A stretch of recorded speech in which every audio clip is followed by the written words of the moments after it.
नार दंभ ब्रह्मा ना पाई, नाक कटाए सती कहलाई। नमस्कार प्रिय सज्जनों, स्वागत है एक बार पुनः आपका हमारे चैनल नवजीवन ज्ञान गंगा में।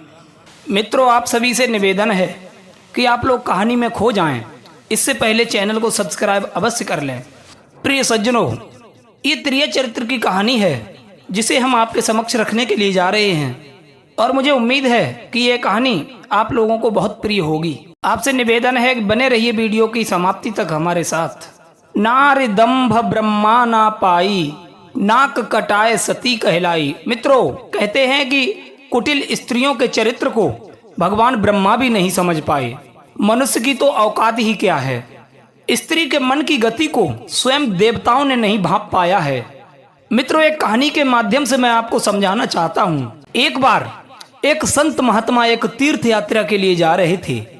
आगे को बढ़ते जा रहे थे, उन्हें रास्ते में ही शाम हो गई।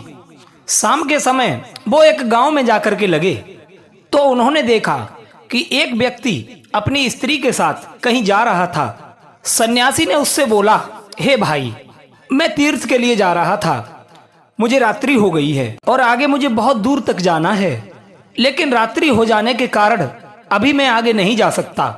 हो सके तो आज की रात आप मुझे अपने घर में ही व्यतीत करने दें, सुबह होते ही मैं यहाँ से चला जाऊंगा। सन्यासी की विनती सुनने के बाद उस व्यक्ति ने सोचा, चलो कोई बात नहीं, शाम के समय यदि तुम मेरे द्वार पर आए हो, और द्वार पर जो आता है वो एक अतिथि होता है, और अतिथि की सेवा भगवान की सेवा कहलाती है। उसने अपनी स्त्री से कहा, हे प्रिय, आज की रात ये महात्मा हमारा अतिथि है, तुम इसे लेकर घर लौट जाओ और इसके भोजन पानी की और लेटने बैठने की व्यवस्था करो, तब तक मैं दूसरे गांव से मदिरा पीकर आता हूँ। इतना कहकर वो व्यक्ति मदिरा पीने चला गया। इधर उसकी पत्नी महात्मा को साथ लेकर अपने घर पर लौट आई और मन में बहुत ही प्रसन्न होने लगी, क्योंकि वो स्त्री दुष्टा थी। उसने सोचा कि मैं जल्दी जल्दी सन्यासी के भोजन पानी और बिस्तर की व्यवस्था करके हम अपने प्रेमी से मिलने जाएंगे। मित्रों, किसी ने सच कहा है कि जिस दिन आकाश बरसाऊ बादलों से घिरा हो और गहरा अंधेरा छाया हो, अंधेरे के कारण गली में आवागमन ना हो या पति परदेश गया हो, तो व्यभिचारिणी स्त्रियां बहुत खुश हो जाती हैं और उनके मन का हो जाता है। दोस्तों, कहते हैं व्यभिचारिणी स्त्रियों का अपने पतियों में तो अनुराग नहीं होता, इसके विपरीत पर पुरुषों में उनकी आसक्ति खूब होती है। दूसरे पुरुषों के लिए श्रृंगार करने में उन्हें बहुत ही रुचि रहती है और अपने पति का मीठा वचन भी उन्हें कड़वा लगता है। ऐसी स्त्री जिनका मन दूसरे पुरुषों में रमता है, वे अपने कुल का विनाश भी देख सकती हैं और लोक निंदा भी सह सकती हैं और बंधन में भी पड़ सकती हैं, तथा किसी के प्राण भी चले जाएं तो भी वे हंसकर स्वीकार कर लेती हैं। मौका देखकर उस दुष्ट स्त्री ने सन्यासी को भोजन कराकर उनका आसन लगाकर उन्हें लिटा दिया और उसके बाद श्रृंगार करके वो अपने मित्र से मिलने के लिए चल दी।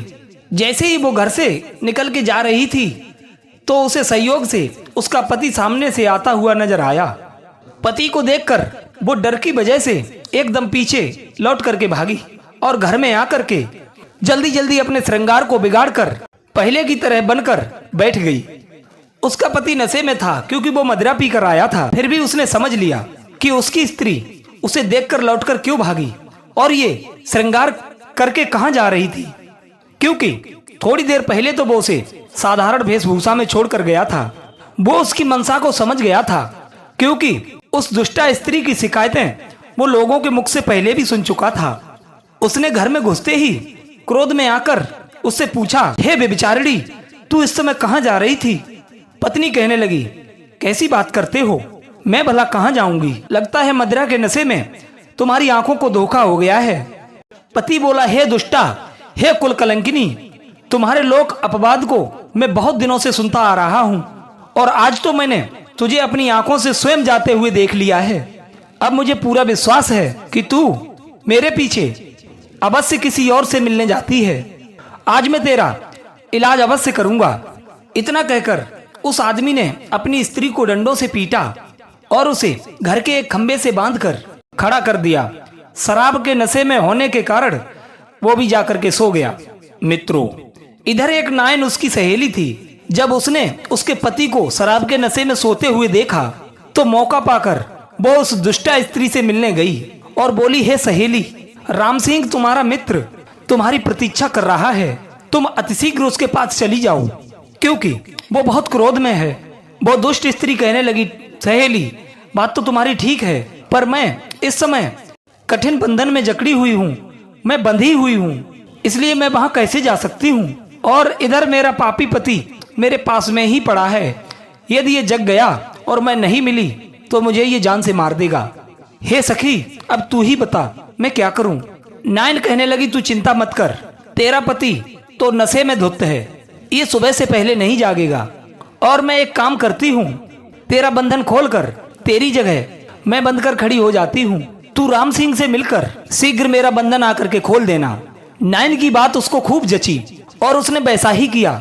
उसने उस नायन को अपने स्थान पर बांधकर खड़ा कर दिया और स्वयं अपने प्रेमी से मिलने के लिए चली गई। इधर वो आदमी रात में जागा, नशा कम हो जाने के कारण उसका क्रोध भी थोड़ा कम हो गया था। वो आदमी कहने लगा, देख, आज के बाद तू बाहर जाना छोड़ देगी और मुझसे निठुर वचन बोलना भी छोड़ देगी तो मैं आज तेरा बंधन खोल दूंगा। लेकिन उसे क्या मालूम था वो उसकी स्त्री नहीं बल्कि उसकी सहेली नायन है। आवाज पहचाने जाने के कारण नायन ने उसकी बात का कोई जवाब नहीं दिया। उस व्यक्ति ने दोबारा से वही बात कही लेकिन वो कुछ भी नहीं बोली। उसकी बात का जवाब ना मिलने पर उसे गुस्सा आ गया और उसने गुस्से में एक धारदार हथियार उठाकर उसकी नाक काट दी और उससे अपशब्द कहते हुए वो फिर सो गया। इधर वो महात्मा ये सारी कहानी देख रहा था। इधर काफी देर बाद वो दुष्टा स्त्री लौटकर आई तो उसने नायन से पूछा, अजी सहेली, तू ठीक तो है, ये पापी दोबारा तो नहीं जागा। नायन कहने लगी, सखी, तू जल्दी से मेरा बंधन खोल, तेरे पति ने तो मेरी नाक ही काट डाली। उस दुष्टा ने अपनी सहेली का बंधन खोला तो नायन अपने घर पर भाग गई। इधर नाक कटी लेकर के नायन अपने घर पर पहुंच गई और चुपचाप चारपाई पर लेट गई। इधर थोड़ी देर बाद वो शराबी फिर नींद से जगा और अपनी पत्नी से बोला, हे दुष्ट स्त्री, तू बोलती है ये अब की बार तेरे कान भी काट डालूं। उसकी स्त्री जोर से चीखती हुई बोली, अरे मूर्ख, तुझे धिक्कार है, मेरे जैसी सतवंती स्त्री को नाक काटने वाला और मुझे बदनाम करने वाला इस दुनिया में भला कौन हो सकता है।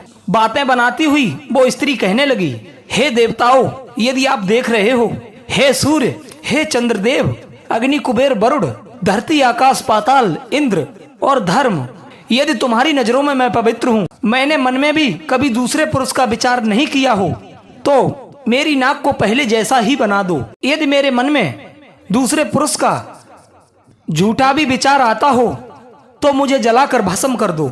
इतना कहकर वो दुष्टा स्त्री अपने पति से बोली, हे पापी इंसान, देख, मेरे सतीत की शक्ति से मेरी नाक फिर से ठीक हो गई। दोस्तों, पत्नी की बात सुनकर वो शराबी व्यक्ति हाथ में मसाल लेकर अपनी पत्नी की नाक देखने लगा। उसने देखा कि पत्नी की नाक पहले की तरह ज्यों की त्यों है, लेकिन जब पृथ्वी पर देखा तो बहुत सारा रक्त पड़ा हुआ था। वो एकदम से भयभीत हो गया। डर की वजह से उसने उसका बंधन खोल दिया और माफी मांगने लगा।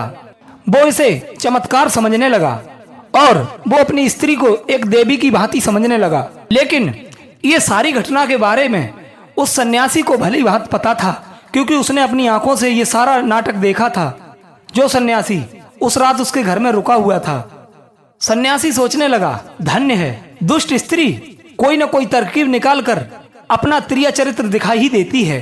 और ऐसी स्त्रियां हंसते हुए पुरुष के साथ समय देखकर हंसती हैं, रोने वाले के साथ रो देती हैं, और जो उन्हें पसंद नहीं है उसके साथ मीठी मीठी बातें करके उसे बस में रखती हैं। ऐसी स्त्रियों के बातों में अमृत और मन में हलाहल विष भरा होता है।